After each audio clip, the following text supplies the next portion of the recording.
Hey guys, and welcome back to the Warwick F1 show.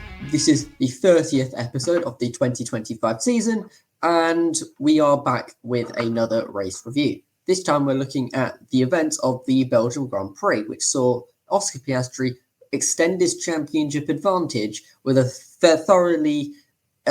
thoroughly successful or thoroughly dominant victory ahead of his teammate Lando Norris, who finished in second, who will be ruining some of the mistakes that he made throughout the weekend. It wasn't exactly the greatest showing from him, and they were joined on the podium by the Ferrari of Charles Leclerc.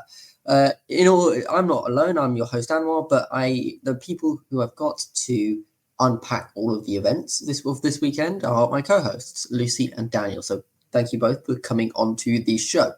I want to get firstly both of your assessments on where would we rate this weekend as a whole. It was a sprint race, so we saw double the racing, I guess. Did we find it an entertaining weekend, or was this a surprisingly boring one? Weekend as a whole, I'd probably give it about a 6. I mean, it was a sprint weekend, so we had lots of action. 2 qualifying sessions is always fun because there's always a little bit of excitement to be found in qualifying. And the variety of results as well was quite pleasing. For the first 3 sessions of the weekend, we had different P1. Well, for the first 3 competitive sessions, we had 3 different P1 drivers, which was great to see. But sadly, the main Grand Prix ended up being a little bit stale. Probably the most straightforward wet to dry race I think we might have ever seen. One big highlight was the Ocon train that evolved. I found that quite funny, holding up Leclerc, Verstappen and Russell on the inter-tyres. But Spa, it gets so hyped coming into the weekend, but for some reason it tends to under-deliver, which we might get into a little bit. That's my assessment, probably a 6. Certainly, we'll get into the details in terms of why Spa is so underwhelming as a race, because we have these, like you said, it's always discussed as a jewel in the crown, right? It's one that people and the drivers hold in high regard, but over the last few years, we haven't really seen a lot of entertaining races there. Lucy, how about you? What was your kind of review of the weekend as a whole? Would we put it at a similar level as a 6, or I'd say qualifying was fun. Qualifying, I would rank about, like a 6, 7, but that is, I'm partial to a qualifying session. The actual races, though, it's been mentioned that with sprint races, you have double the racing. You usually hear, quality over quantity. We've definitely gone quantity over quality this weekend. I'd think I'd give it 4.5 or a 5. It was just... There was nothing about it that made me go, this is a terrible race. It was no Monaco, but it was just, the combination of sometimes it felt like, maybe we were on for a good competitive finish between Piastri and Norris that then didn't build. And then other things where it just felt that it wasn't building towards anything at all. Like really kind of once the circuit dried out, it was just, let's have fun going around on our tyres and see how people drive on tyres, which wasn't even that engaging because the tyres were all fine. So I've watched it back on catch up since, but the only bit I actually watched live was the last 3 laps of the actual race. And to be honest, I don't even think I really needed to do that. Yeah, I mean, I think no one is under any illusion that this was not exactly the thoroughly exciting and adrenaline rushing kind of race. It wasn't like that at all. Let's actually go into the details of why it was so underwhelming, I guess. Was it a case, from your perspective, we didn't see much in the way of overtakes. How much do we put it down to the track, and how much do we put it down to this generation of cars, Daniel? I think we can see in every single other racing series that it's not the track, and even Formula One in the past that it's not the track. I think it is primarily the cars. We have seen it before in Spa. The race in 2023, I remember thinking, okay, this season's getting a bit dire now. Because there just wasn't that much happening in the race at all. But luckily, the races in following that one were a bit more action-packed and there was a lot more to talk about. But Belgium itself, I do think it's the cars. I think they tend to be heavily reliant on DRS to overtake these cars.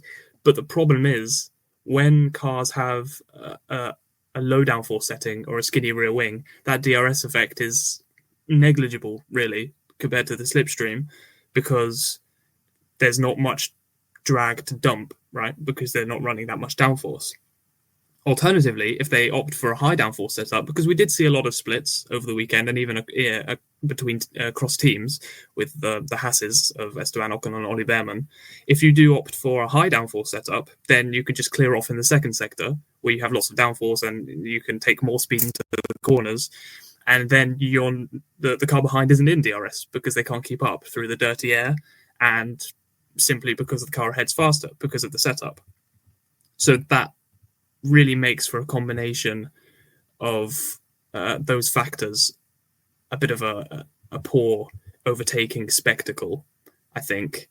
But yeah, like I said, the issues persisted for years, and I'd argue that even the Hungarian Grand Prix, which is not known for being great at for overtaking opportunities, will probably have more overtaking because they increase the downforce levels, which means the DRS effect is larger, and therefore the drivers can overtake. I just think that's how it is in Formula One these days. Maybe it'll change next year.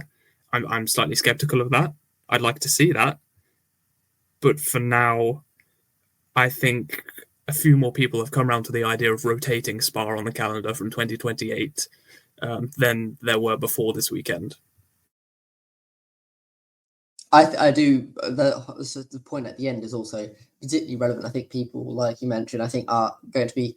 This will settle those kind of concerns of, why are we losing such an important race? I think this race has kind of proven that it's not exactly the most exciting race for sure. Lucy, how about you in terms of the racing? If you mentioned that there was mention of the skinny rear wings, do you agree with that kind of sentiment, that the fact that we've got some of these cars on really low downforce setups has meant that the DRS on a straight as long as the Kemmel straight wasn't really as effective as it should be? Yeah, I mean, I think it's an interesting thing to consider because obviously compared to the spec series, like F1 is quite a lot about kind of how you set up the car and maximizing your setup to suit the track. And in some ways, like you kind of, obviously the ideal for every team is to have a setup where no other cars can get close to them in DRS because that's just objectively the best way to set up your cars. But as a racing series, it does feel kind of like it's interesting because it kind of feels like it sort of like sapped some of the joy out of it. Like it feels like you should be able to, like after following a car for so long through DRS, you should be able to, even if you can't get that close, you should be able to think, I'm going to try and send a move down the inside of this corner, or I can stick with this car through this sector, and then that means that if I get better traction on this exit.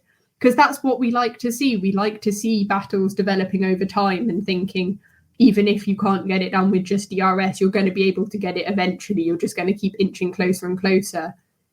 And it is kind of painful to say because I do really love Spa. Like it is one of those circuits where like it's just a nice circuit. It's nice to watch cars go around there. It looks very aesthetically pleasing.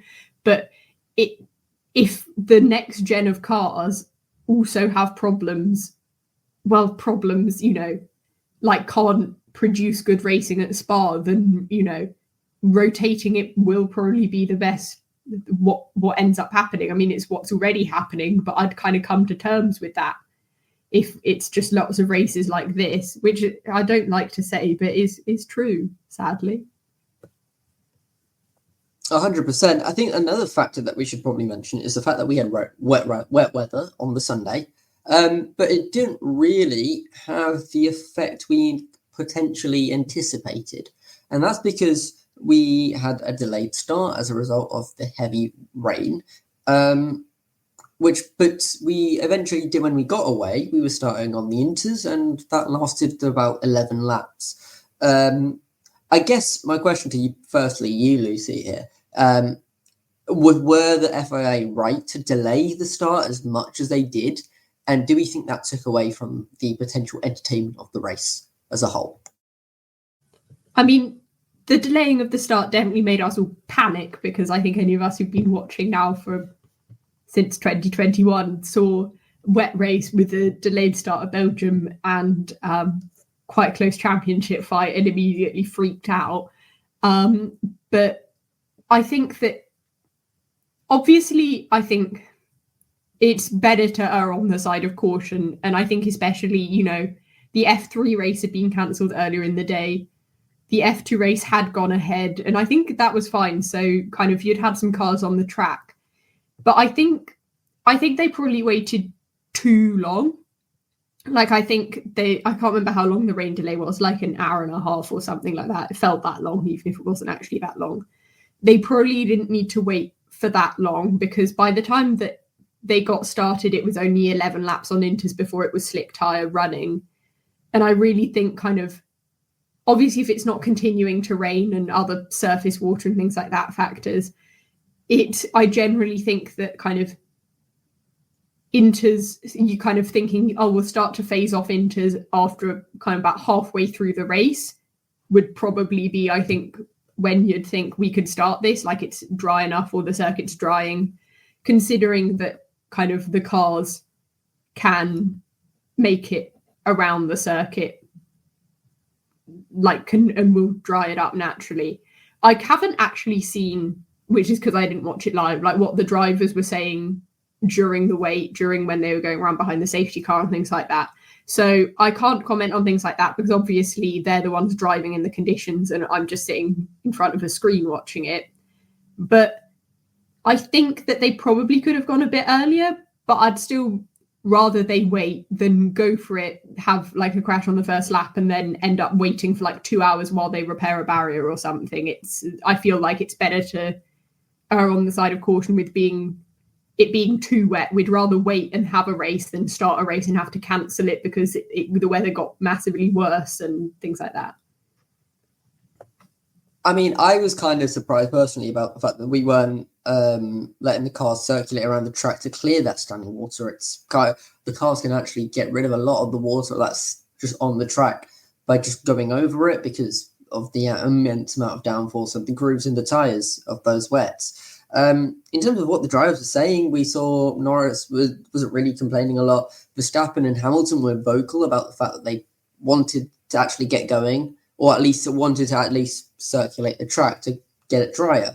I think the issue wasn't necessarily the standing water, though. It was the visibility. I think the place where they kind of found it worse was down that Camel Straight in Upper Rouge, where you couldn't see the brake light in front of the other car.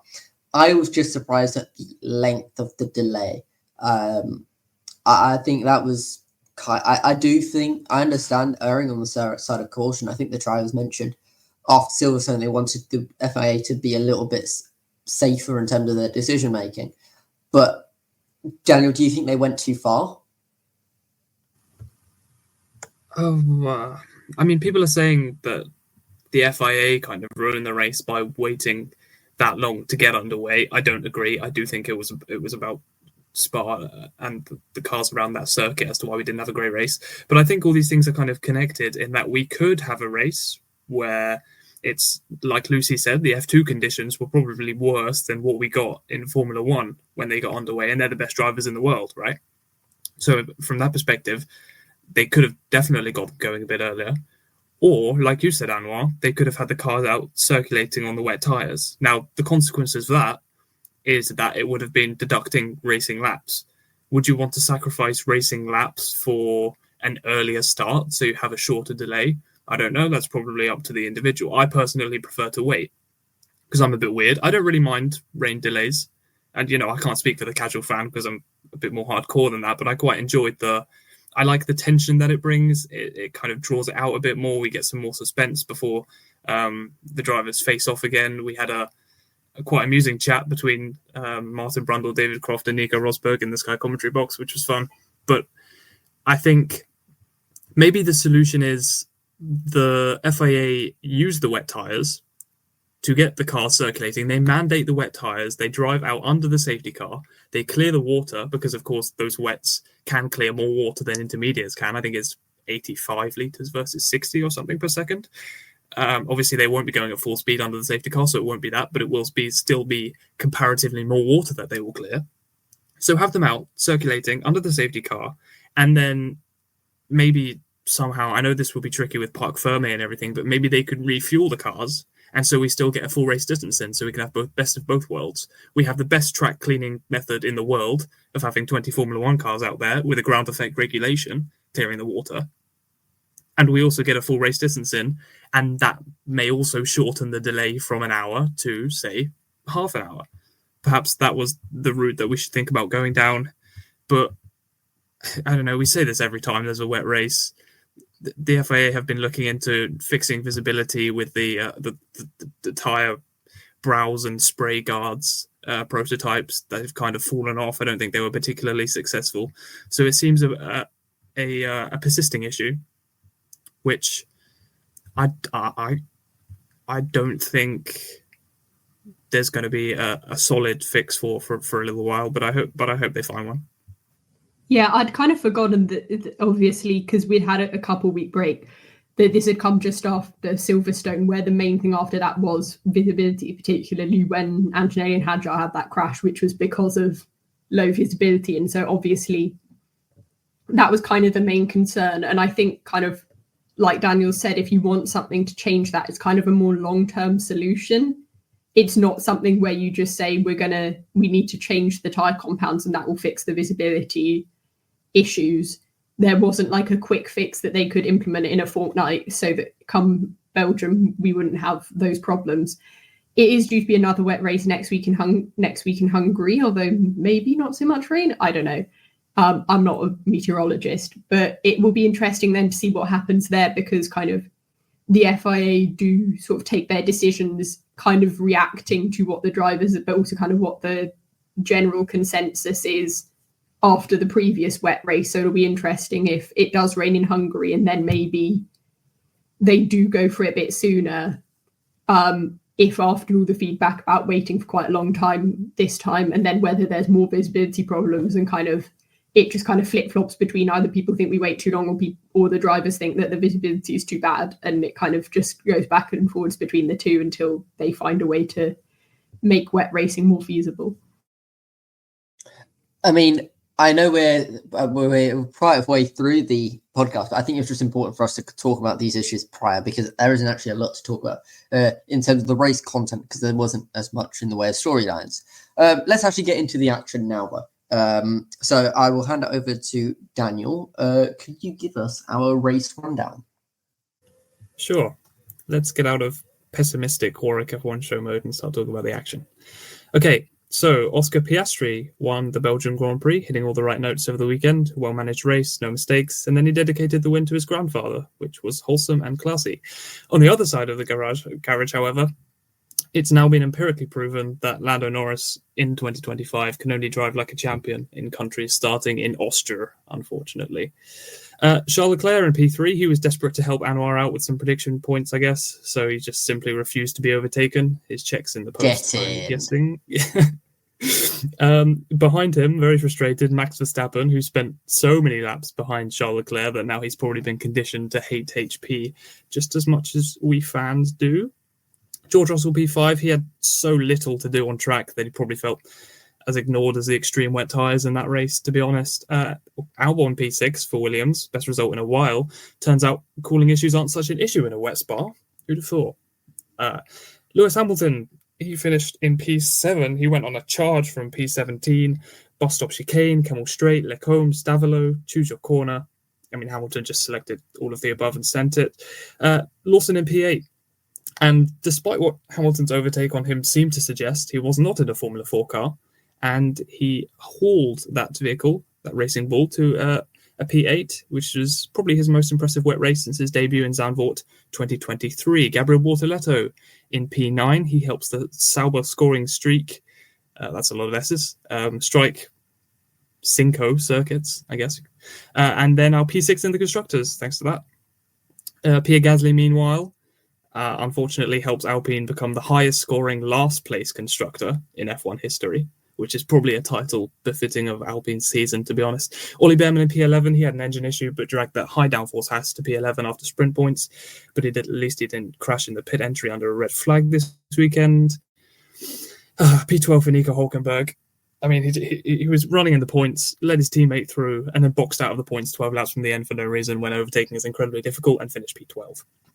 A too late call from Red Bull to box Yuki Tsunoda cost him a chance at points, which didn't look a million miles off, less than 3 seconds off to be precise.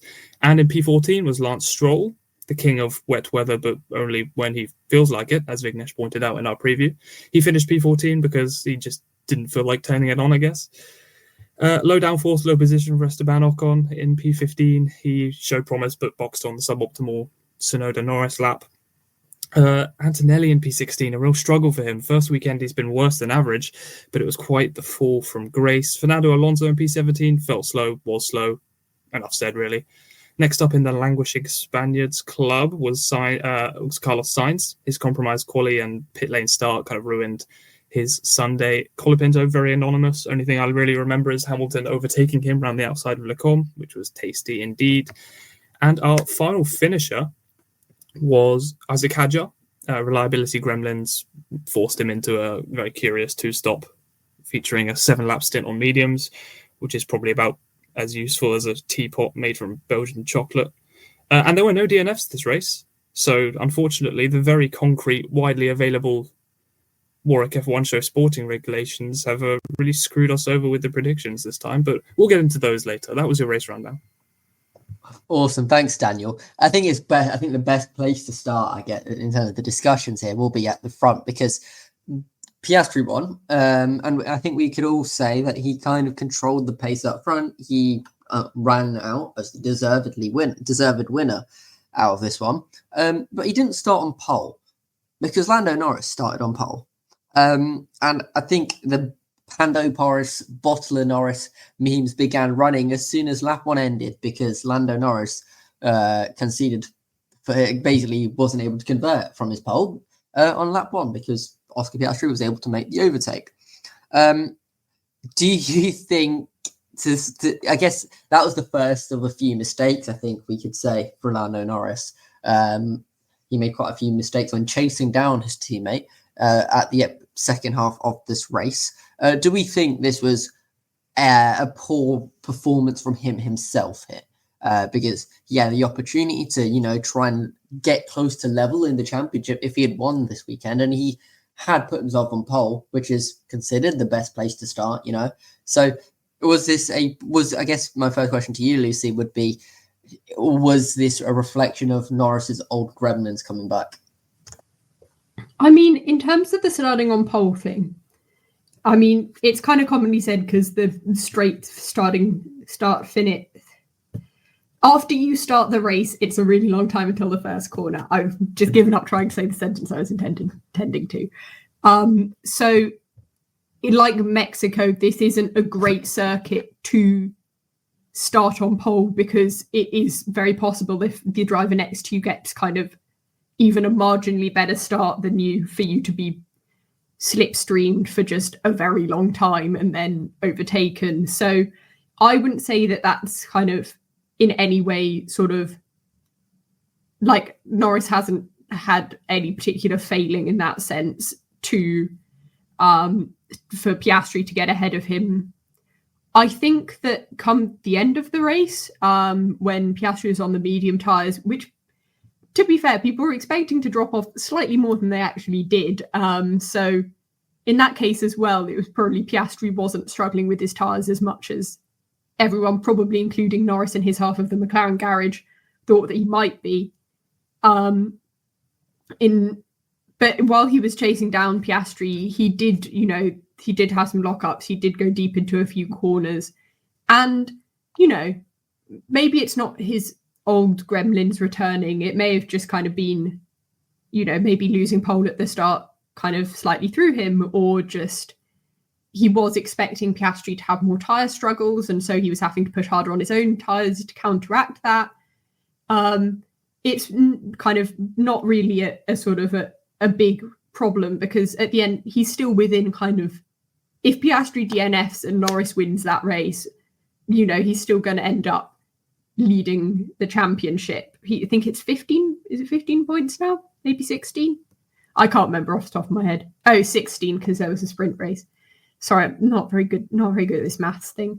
But it's by no means kind of a sign that he's sort of dropping off. But I think he might have wanted to get within, a point of Piastri if he had won and Piastri had come P2 in the actual race. He would have wanted that. And he didn't get that, and so he might be kind of disappointed, but it's by no means sort of a bottle or a massive error. Also, he did still finish in P2, which admittedly the McLaren's a good car, but still.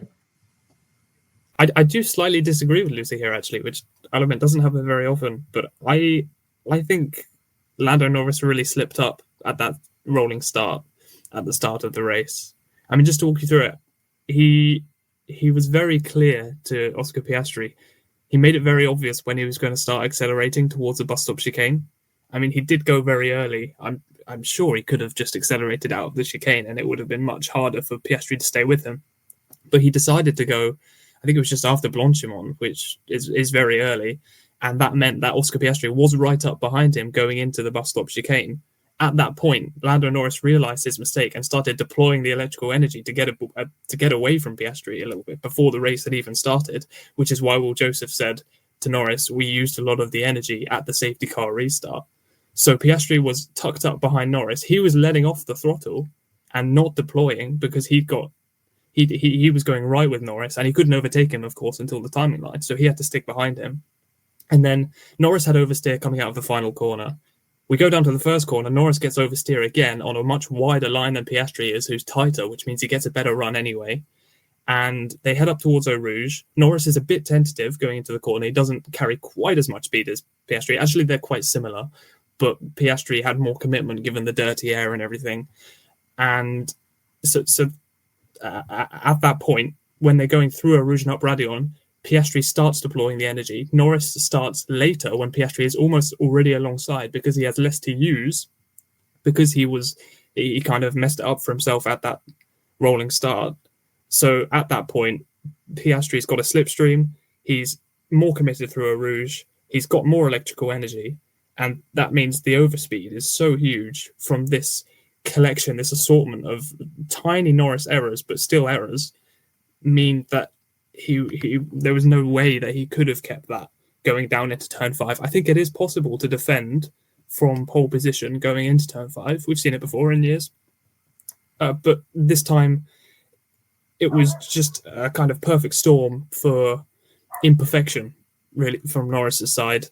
And I think it's a great shame because he did put a mega lap in qualifying.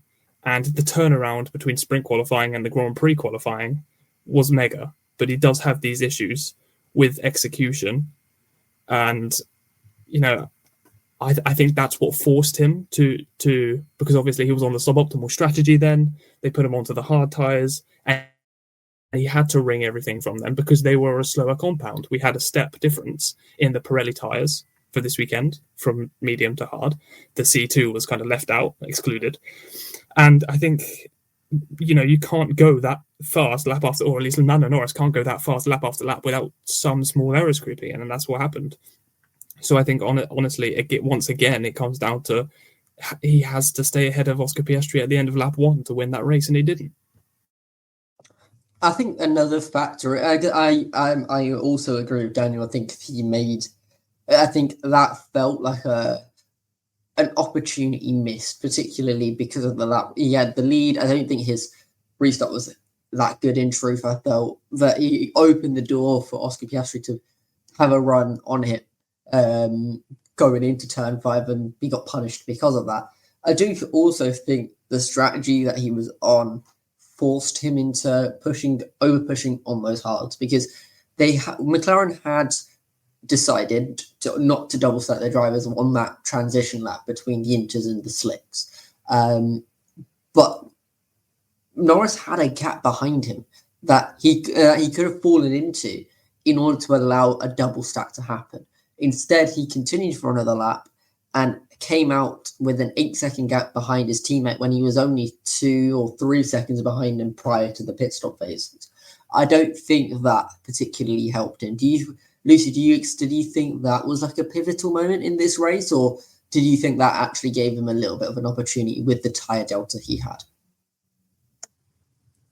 I feel like, everyone apart from Piastri really by the end of the race had ended up on the hard tyres. So while it arguably may have been the suboptimal strategy in terms of when he pitted, it wasn't a great lap to pit on.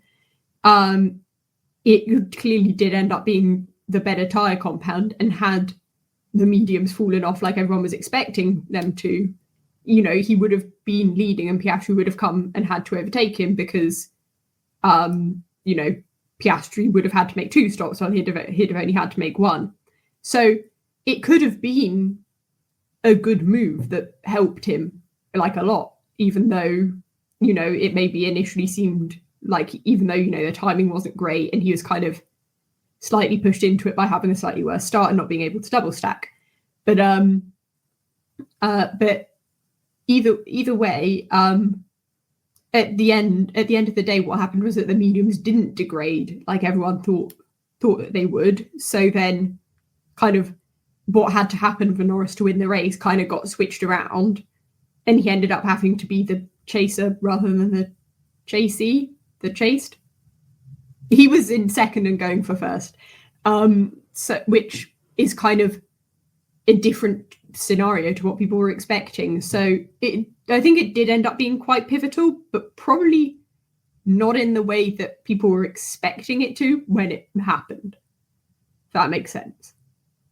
Yeah, I see what you mean. I do think that the other thing is, we were discussing that he probably could have got close. There was no guarantee he'd make an overtake. We've seen throughout this weekend, overtaking is an easy task, and I feel even if we did eliminate those mistakes in that hard tyre stint, so even if he didn't do those, there's no guarantee that he'd be able to make the move over Oscar Piastri, because of how ineffective that DRS is down the Camel Straight, simply.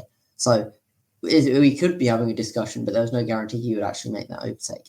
And that would still reaffirm Daniel's point about the fact that first lap was so important in terms of keeping himself ahead, because that would be the error we would point to still. Was there anything else in terms of, on the Oscar Piastri side, was this, again, like, feels a bit of a status quo thing now? Composed drive, no mistakes from his end, protected his tyres in a way that we probably didn't see him do last season or the season before. Pretty faultless drive, I guess, Daniel. Don't you agree?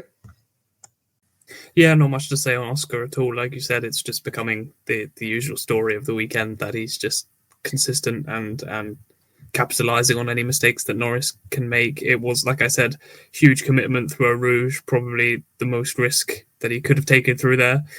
And that opened the door for the preferential strategy. I think Piastri in this one, he was still managing those mediums, even towards the end of the race, especially towards the end of the race, he had to. But I think he had Norris under control. I'm not sure that the gaps that we saw fluctuating were just Norris getting closer, then making a mistake.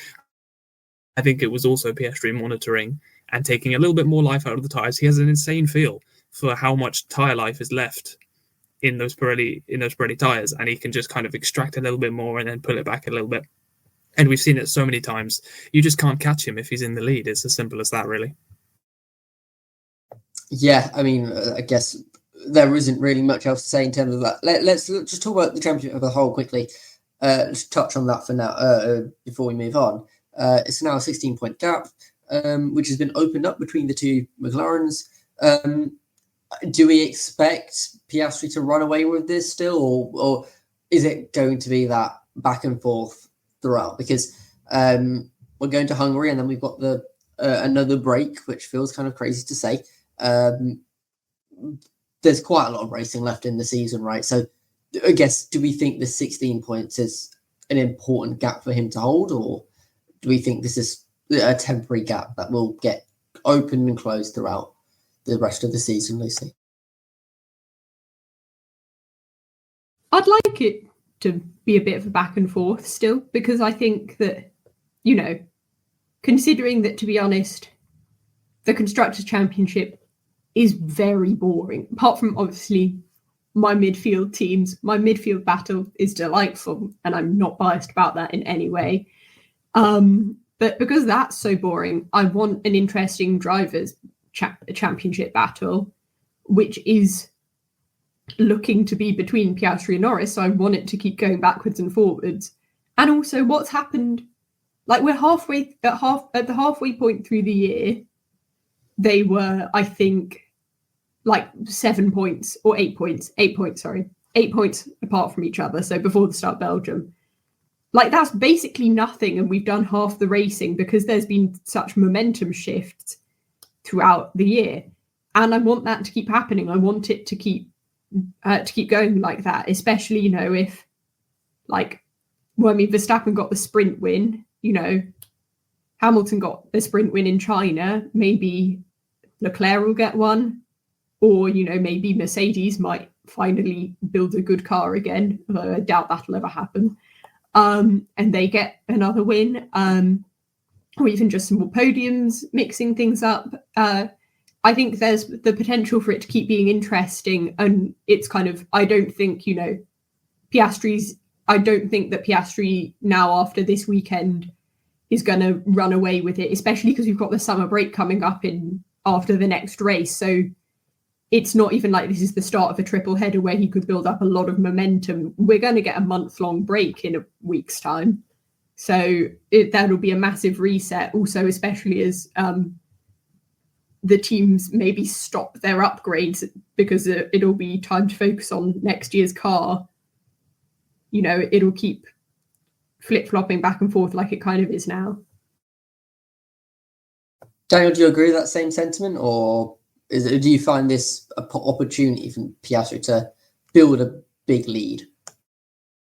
No, I think the story for the remainder of the year will probably be similar to what it has been, really. Piastri leading with Norris close behind them, but slightly on the back foot, really. That seems to be the way it's gone. We're now entering the run of races where last year Oscar Piastri was excellent. Starting from Belgium, Hungary time last year, stretching all the way to Baku, between his wins, he was outpacing Norris by quite a large margin, and he was outracing him as well. And I think that could be telling. Or it could be, a slightly different car to last year, different with how it interacts with the tracks. So it might not be just a driver thing. But at the same time, it well could be that Oscar Piastri is much more comfortable with the tracks we're coming to now. Obviously, Hungary, the site of his first win. So, yeah, the championship picture could easily slip out of Lando's grasp.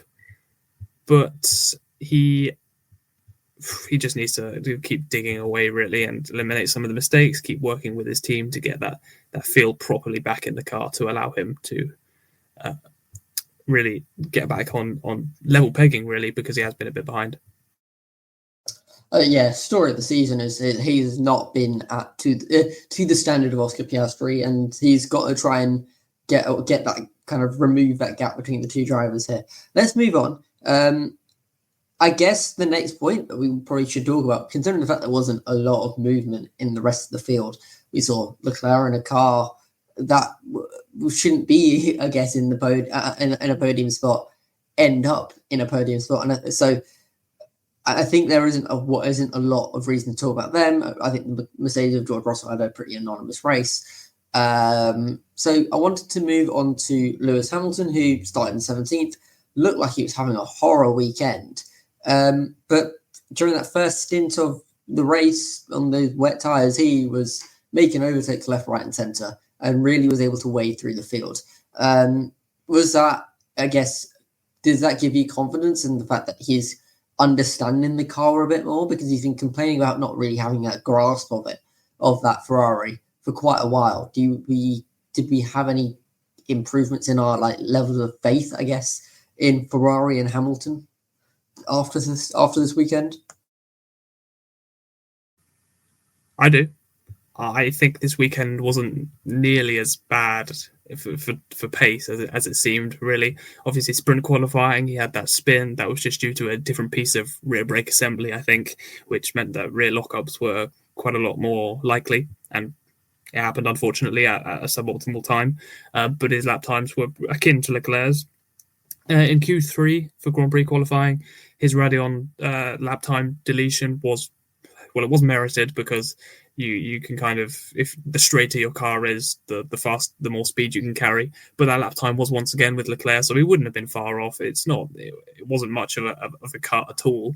It looked very dubious on board, but off board it was quite clear that he did, in fact, merit it. But the charge in the Grand Prix was incredible. Overtakes where you wouldn't normally see them, or at least it was incredible for 11 laps, and then the track dried out, went to slicks, and there wasn't a lot more he could do. He got stuck behind Alex Albon for a long time.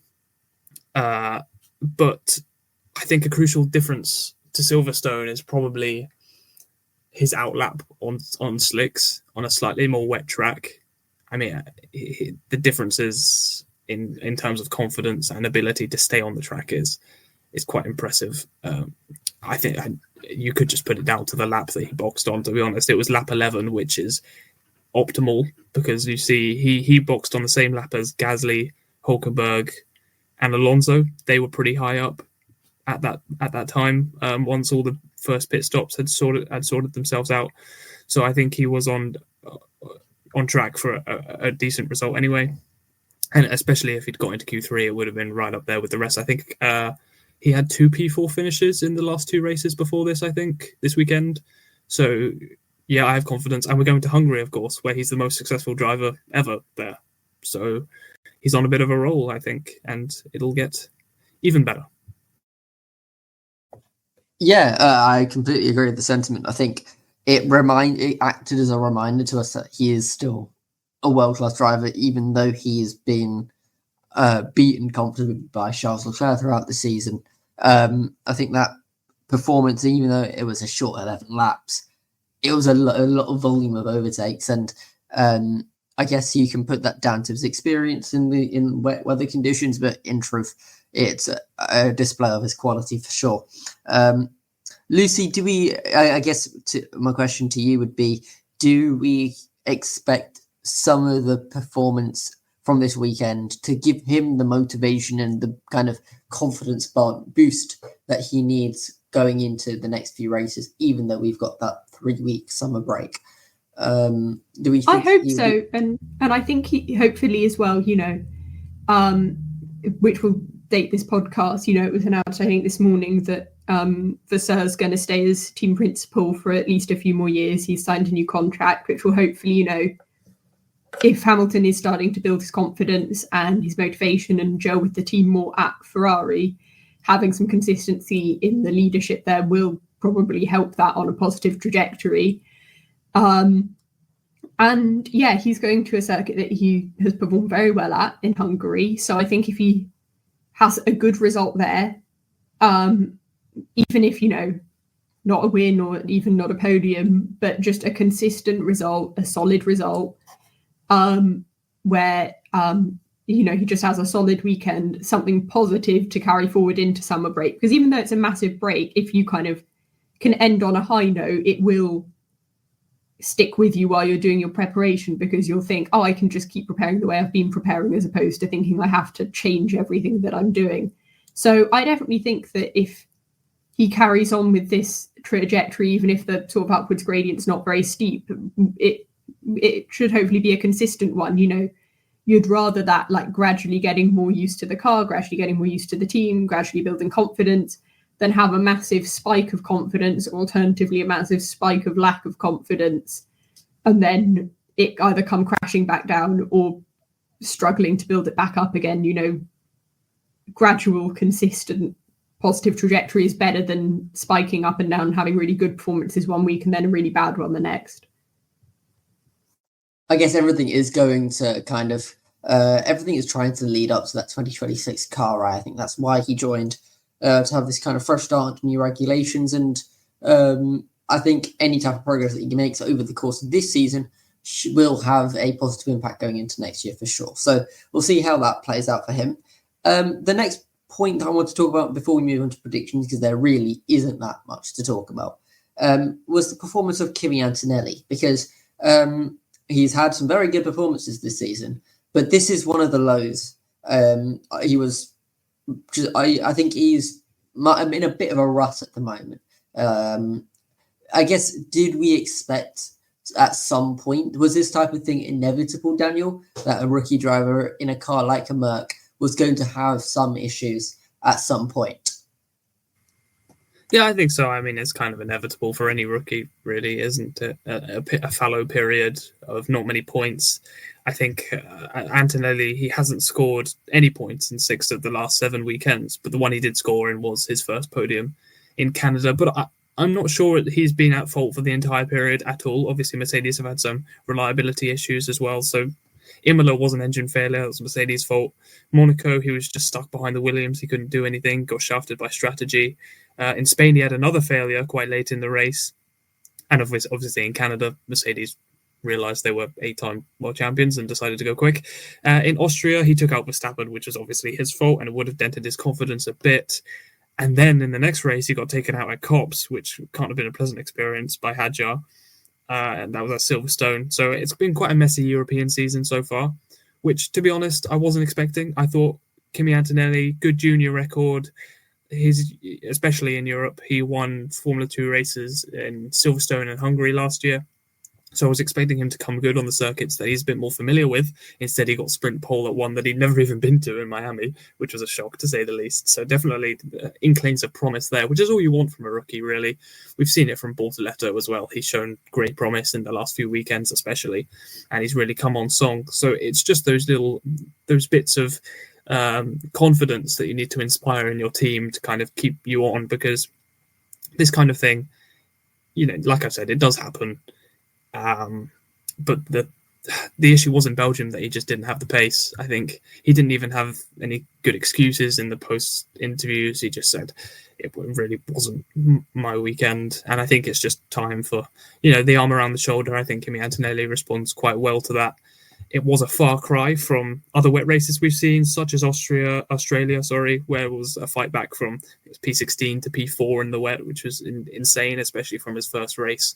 So I'm not concerned from that angle. I just think he just needs more time to kind of get over it and get his head down again in the coming races.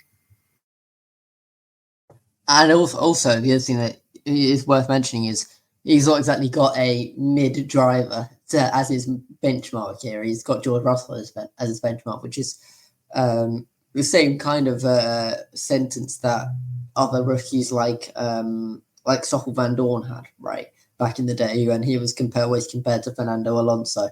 It's just difficult when you've got that type of yardstick to measure against. I guess similar type of question to you here, Lucy, is this something that we should have anticipated at some point?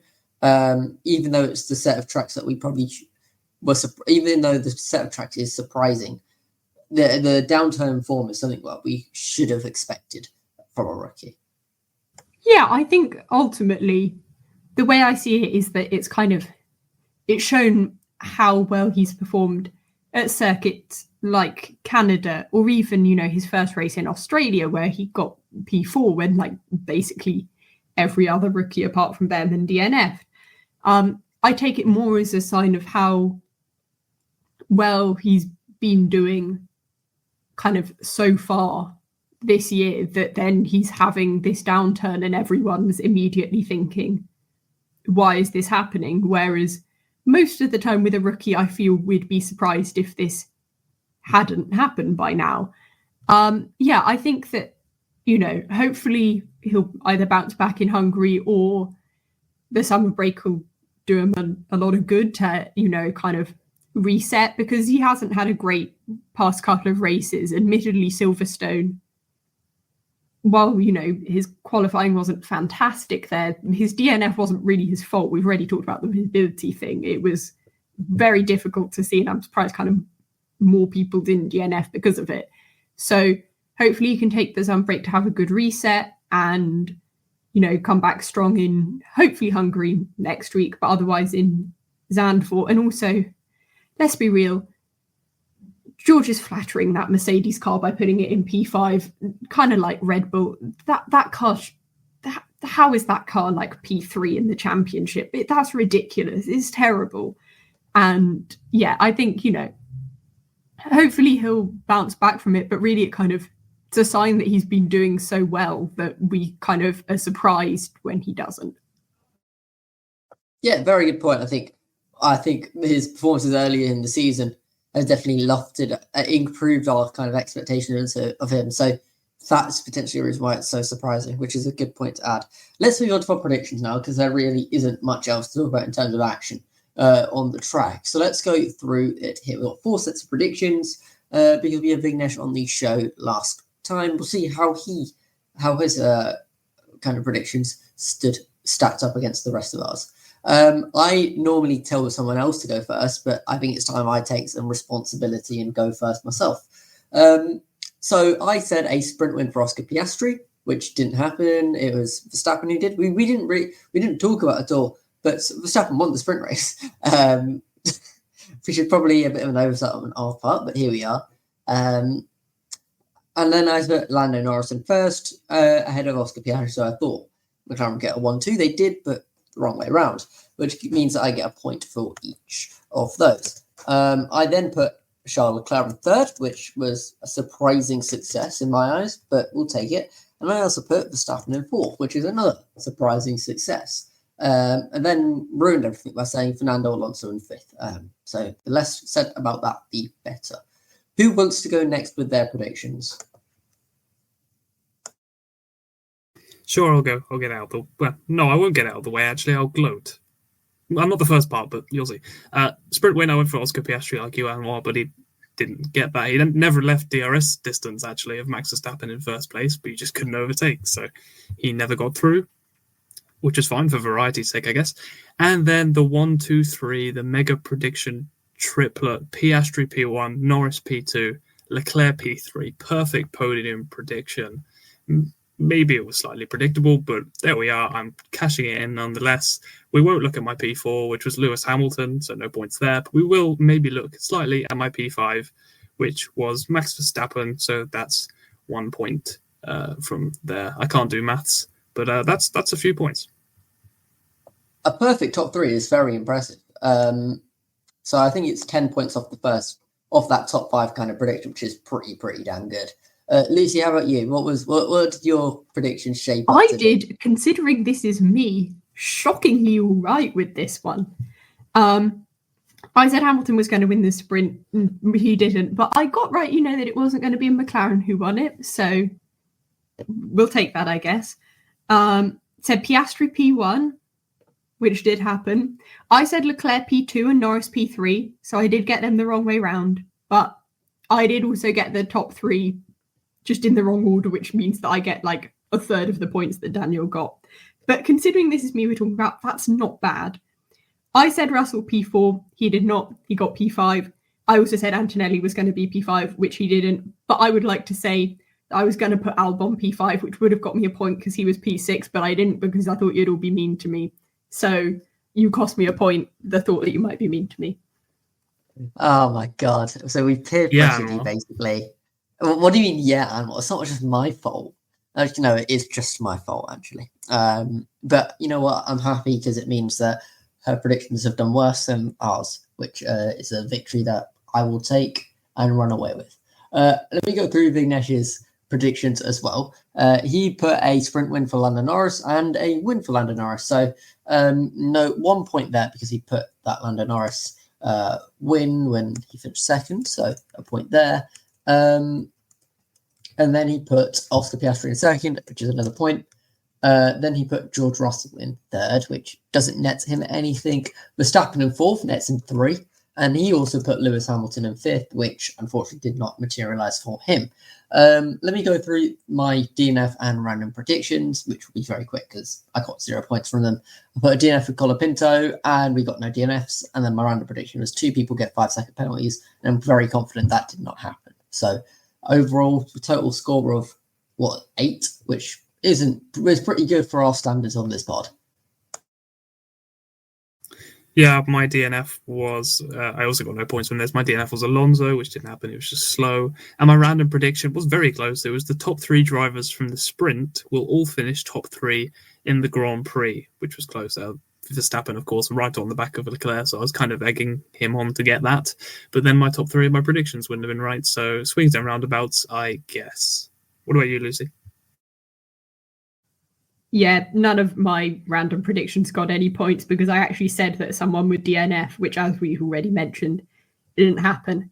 Although, clearly this means my strategy is working because I said Sainz was going to DNF and he did not DNF. So maybe if I keep saying Williams are going to DNF, then they won't ever DNF again.